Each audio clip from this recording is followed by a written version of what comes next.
Hello दोस्तों। और आप लोगों के सामने हम फिर एक नया वीडियो लेकर आए हैं।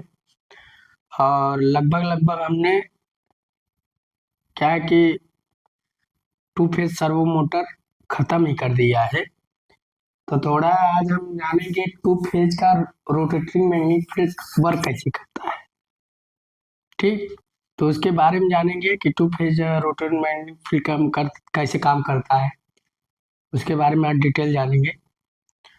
और अगर मेरी वीडियो आपको अच्छी लग रही, पढ़ाने का तरीका अच्छा लग रहा हो कि जो मैं पढ़ा रहा हूँ अच्छा पढ़ा रहा हूँ, अच्छा नॉलेज दे रहा हूँ, तो आप लोग लाइक और सब्सक्राइब करें, अपने दोस्तों के साथ शेयर भी कीजिए। क्योंकि जो मैं वीडियो डाल रहा हूँ आप लोग समझ रहे हो किस लेवल का मैं पढ़ा रहा हूँ। न कोई फीस न कोई चार्ज, सिर्फ ज्ञान ही ज्ञान मिलेगा आपको। आप लोग अच्छे से पढ़िएगा। मैं जितना हो सकेगा आप लोगों को मैं अच्छा पढ़ाने की कोशिश करूंगा। तो रीडिंग रहेगा टू फेज। अब टू फेज मोटर की बात ही हुई थी। उसके बाद सिंगल फेज का भी रोटेटिंग मैग्नेटिक फील्ड हम लोग जनरेट करेंगे। थ्री फेज का भी रोटेटिंग मैग्नेटिक फील्ड जनरेट करेंगे। अब लिखेंगे टू फेज ऑफ रोटेटिंग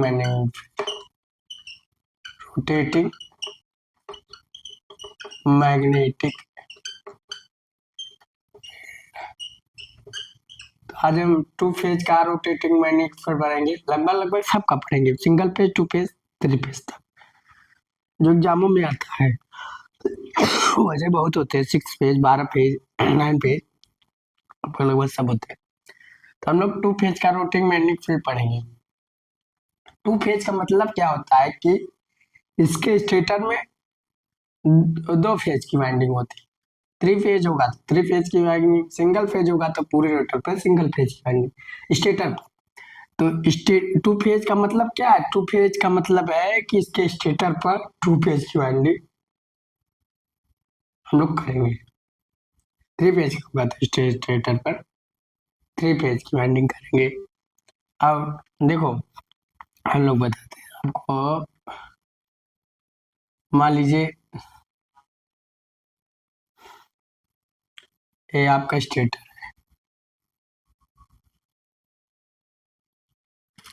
इधर बना देते हैं, इधर बना देते हैं इसको, इधर इधर बना देते हैं। स्टेटर है, ठीक। अब स्टेटर है तो देखा जाए,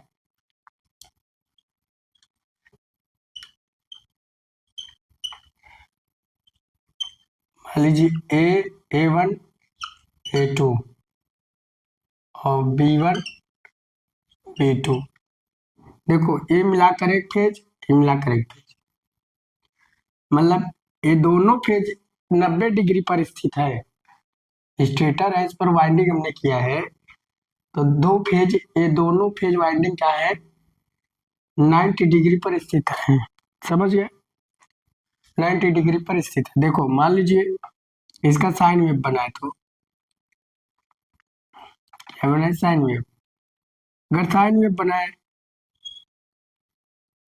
तो ऐसे दिखेगा, देखो थोड़ा सा ए ओमेगा टी। तो अगर इसका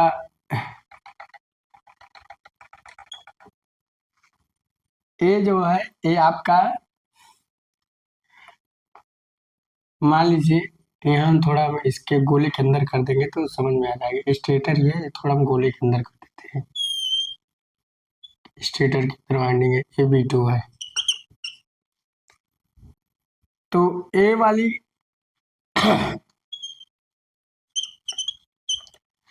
ए वाली आपकी देखा जाए, ये पहले फेज है, ये दूसरा फेज है, ठीक।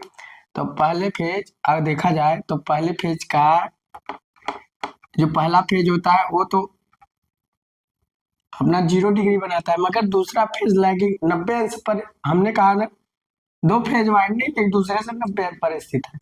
एक वाइंडिंग है, एक वाइंडिंग हुई, दो वाइंडिंग, दो फेज की वाइंडिंग स्टेटर पे हुई है। तो एक फेज तो सेम रहेगा, 0 डिग्री का बनाएगा, मगर दूसरा फेज 90 डिग्री बनाएगा। तो आपका 90 डिग्री पर एंगल बनाएगा। अब देखा जाए, देखो ये आपका आई, इसमें करंट फ्लो होगा, हमने मान लो सप्लाई दे दिया, इसमें आई भी करंट फ्लो होगा, ये 90 डिग्री पर स्थित होंगी। अगर इसका अगर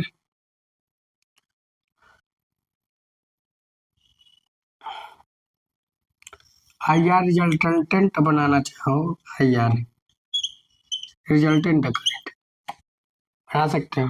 अगर इसका हम वो बनाना चाहें, फ्लक्स डायग्राम बनाना चाहें, ए फाइव ए फाइव, अब यहाँ से रिजल्टेंट बनेगा, क्या बनेगा, फाइव आर। ठीक, दोनों कुंडलियां 90 डिग्री पर स्थित है, मगर जो फाइव भी है एक दूसरे से 90 डिग्री पर स्थित है, मगर जो फाइव भी है, फाइव भी क्या है, वो 5 से 90 डिग्री पर लैग होगी, तो लैग है, अब लैग है। ठीक, इतना उतार लीजिए तो हम बनाते हैं आपको आगे।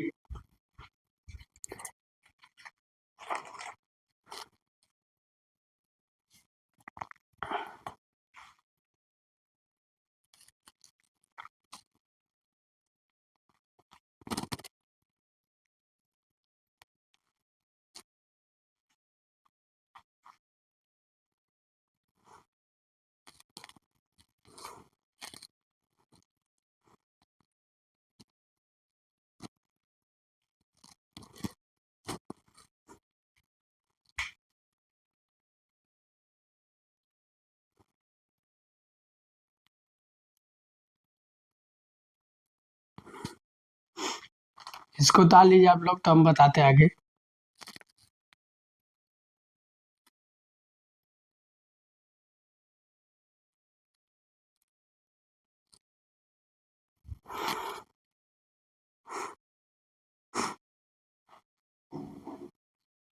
तो यहाँ आपका जीरो एंगल रहेगा, तो यहाँ 180 डिग्री पूरी बनाएगी, और यहाँ 360, और यहाँ क्या 90 डिग्री बनाएगी, और ये 270, इतना उतार लीजिए हम लोग। तो यहाँ हमारा जो देख रहे होंगे, जो रिजल्टेंट है स्टेटर फ्रंट में दो वाइंडिंग की, जो 180 डिग्री पर 90 डिग्री पर स्थित है। तो हम यहाँ देख रहे हैं कि टू फेज का जो रोटेटिंग मैग्नेटिक फील्ड जनरेट कैसे होगा, वही हम देखना चाहते हैं।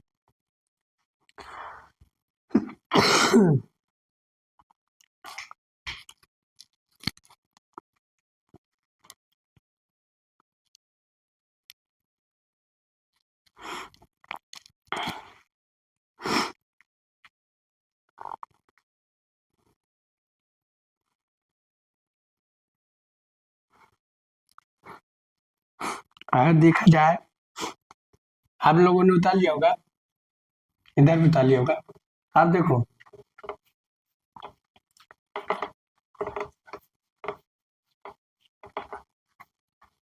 एक चीज देखा जाए कि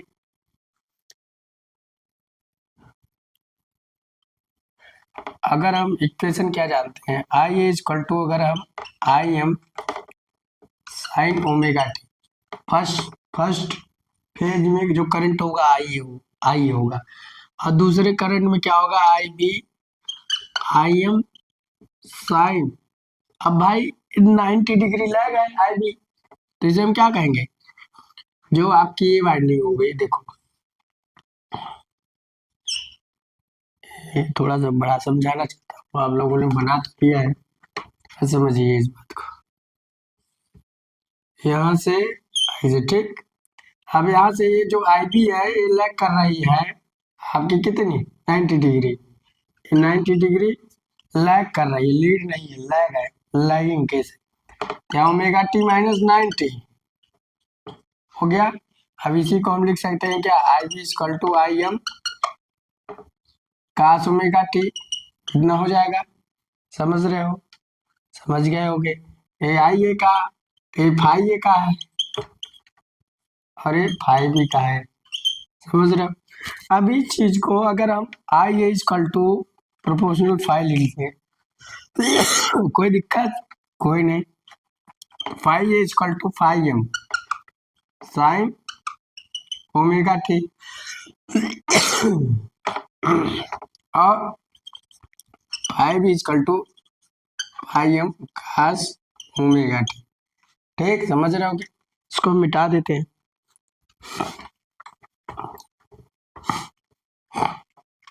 हमने एक ग्राफ बनाया था, हम लोग जान रहे होंगे, ऐसे बना लीजिए, कोई दिक्कत नहीं है। तो यहाँ आपका 5a होगा, यहाँ आपका 5b होगा, और यहाँ से आपका 5r होगा। अब क्या होगा, अगर इन दोनों का रिजल्टेंट निकाले, फॉर्मूला आप लोग जानते ही होंगे, पाइथागोरस प्रमेय। तो अगर हम 5r निकालें, कैपिटल 5, तो क्या होगा, 5a स्क्वायर 5b स्क्वायर और प्लस 2 5a 5b कास कास 90 डिग्री। 90 डिग्री लैग हो रहा है ना, हमको 90 डिग्री चाहिए। अब क्या होगा, ये तो शून्य हो जाएगा, तो हमारे पास क्या बचा, 5r इक्वल टू 5a का होल स्क्वायर प्लस 5b का होल स्क्वायर। ठीक, इसको आप लोग उतार लिए होंगे पहले ही, उतार लीजिए। अब क्या होगा, देखा जाए तो 5r इक्वल टू, अगर हम इसका वैल्यू यहाँ रख दे, 5a का 5m का whole square sine omega square ठीक ठीक, और प्लस 5m का होल स्क्वायर ठीक, cos square omega into T. ठीक, तो क्या होगा, तो 5m तो बाहर चला आएगा, 5m क्या आएगा, बाहर चला आएगा, और sine square omega T plus cos square omega T क्या हो जाता है, एक हो जाता है। तो 5r इक्वल टू क्या होगा, 5m। इसका मतलब क्या हुआ, जो टू फेज का जो रिजल्टेंट फ्लक्स का परिमाण, ये क्या है, रिजल्टेंट फ्लक्स का मतलब रोटेटिंग मैग्नेटिक फील्ड का परिमाण रिजल्टेंट, और अधिकतम फ्लक्स का क्या होता है, इक्वल टू होता है, जो एक कांस्टेंट राशि है। तो क्या होता है, ये अधिकतम फ्लक्स के इक्वल होता है, इसी कारण हमारा मैग्नेटिक फील्ड जनरेट होता रहता है। ये क्या है, ये जो तुम्हारा क्या है, मेन मैग्नेटिक फील्ड का रिजल्टेंट फ्लक्स है। क्या है, रिजल्टेंट फ्लक्स है, जिसके कारण क्या होता है, घूमता रहता है और इक्वल होता है। बता लीजिए इतना। तो हम लोग आज क्या जाने कि टू फेज का रोटेटिंग मैग्नेटिक फील्ड कैसे वर्क करता है।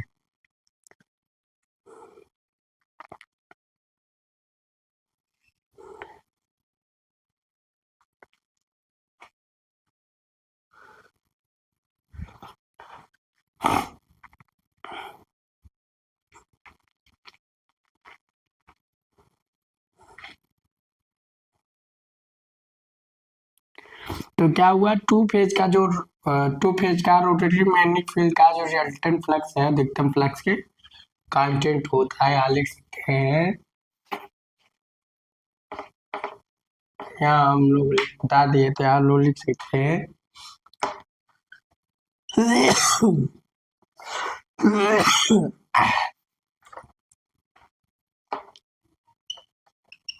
To phase RMF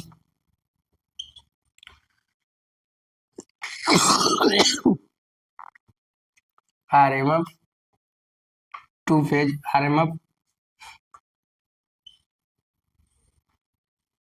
of resultant flux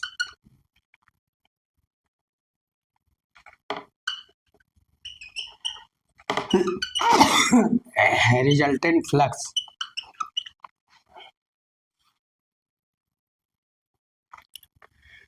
two phase का रिजल्टेंट जो रिजल्टेंट परिमाण, रोटेटिंग मैग्नेटिक फील्ड का परिमाण, फ्लक्स हटाओ, रोटेटिंग मैग्नेटिक फील्ड का परिमाण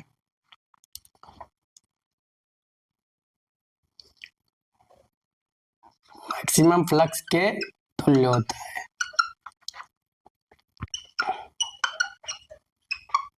क्या होता है? तुल्य होता है, मतलब बराबर होता है। और फाई आर क्या है? कांस्टेंट राशि, कांस्टेंट के साथ घूमता रहता है। Phi are constant, constant quantity है। क्या है? कांस्टेंट क्वांटिटी है। इसका मतलब क्या है? टू फेज का जो आरएमएफ होता है, रिजल्टेंट फ्लक्स होता है, जो रोटेटिंग मैग्नेटिक फील्ड का रिजल्टेंट होता है, वो मैक्सिमम फ्लक्स से तुल्य तो होता ही है और कांस्टेंट स्पीड से घूमता है, जिसके कारण हमारा टू फेज में रोटेटिंग मैग्नेटिक फील्ड जनरेट होती रहती है। तो आप लोग समझ रहे होंगे कि हमारे टू फेज में बता लीजिए आपको पहले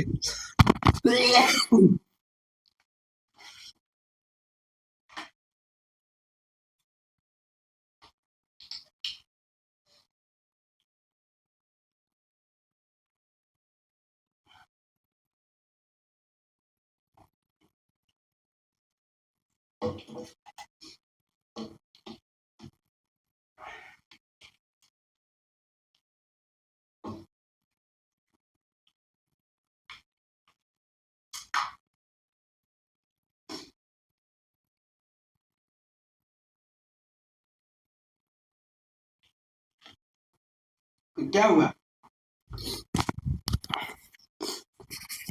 अब देखा जाए तो हमारा एक चीज तो समझ में आएगी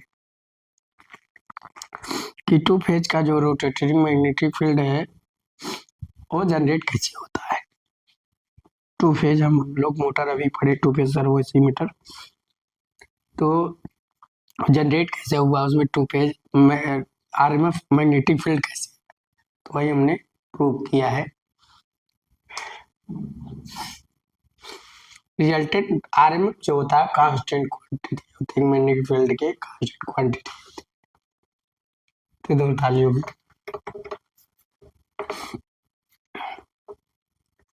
बात किया जाए, अब हम लोग बात करेंगे torque of conventional motor. Torque of conventional, exam में बहुत पूछता है कि जो कन्वेंशनल मोटर का जो टार्क होता है वो क्या होता है, कैसे वर्क करता है, आप लोग को जानना है। देखो हम आपको सीधा समझाते हैं।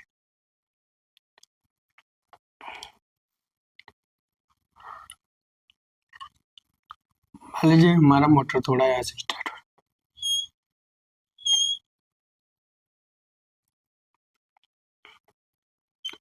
ये टार्क है, थोड़ा समझिएगा। ये क्या है? टार्क है।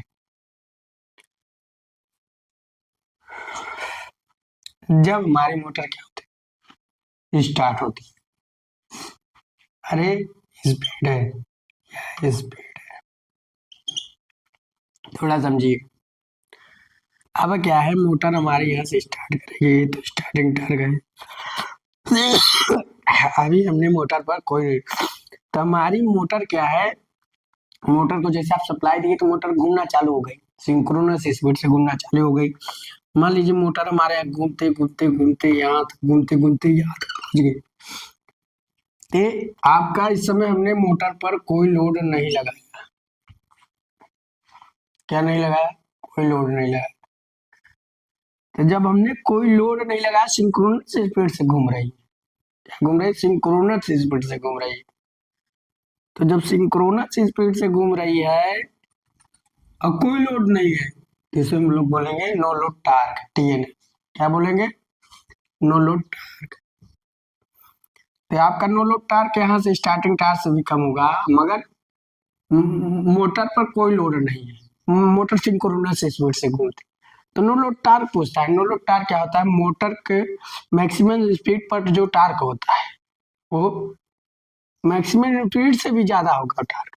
तो आपका नो लोड टार्क होगा मगर मोटर पर कोई लोड नहीं होगी। तो इस कंडीशन में क्या होता है, मोटर हमारा नो लोड टार्क जनरेट करता है। नो लोड के कंडीशन में सिंक्रोनस स्पीड पे भी रहेगा तो नो लोड टार्क। अब बात किया जाए तो उस कंडीशन में हमारी मोटर की स्पीड फुल लोड मानते हैं। उसके बाद आया आपका क्या है,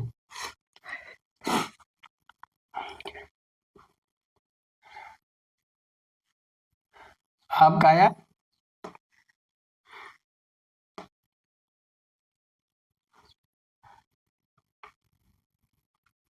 फुल लोड टार्क। आता है फुल लोड टार्क तब उस कंडीशन में जब हम लोड नहीं लगाते, मतलब लोड टार्क नहीं था, लोड टार्क जीरो था, तो लोड नहीं लगाया तो हमारा नो लोड मैक्सिमम था। तो टी एन एल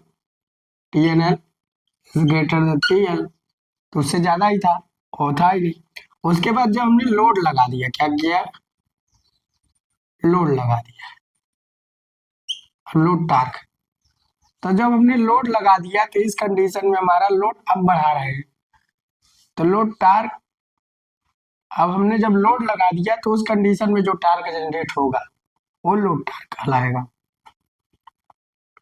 आज समझिए हम कल लिखाएंगे, फिर कल बताएंगे, ठीक। तो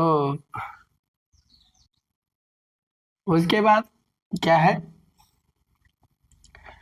तो जो हम जब लोड लगाए तो जो टार्क जनरेशन हुआ लोड टार्क, उसके बाद क्या हुआ आपका ये कंटिन्यूअस टार्क होता है। रनिंग सिंक्रोनस कंडीशन में जो टार्क लग रहा है रनिंग कंडीशन में कंटिन्यू रन कर रहा हो, कंटिन्यूअस टार्क, ठीक, कंटिन्यू। तो आपका कंटिन्यूअस टार्क जो होता है लोड टार्क के इक्वल होता है। अब आया एक मैक्सिमम टार्क। जब हमने लोड को और बढ़ा दिया, लोड को बढ़ा दिया तो इतना बढ़ाया कि वो हमारा मोटर मैक्सिमम स्पीड पर पहुंच गया है। हमारा स्पीड क्या है, मैक्सिमम। तो मैक्सिमम स्पीड पर जो हमारा टार्क जनरेशन होता है मैक्सिमम टार्क होता है। उसके बाद एक आता है ब्रेकडाउन टार्क।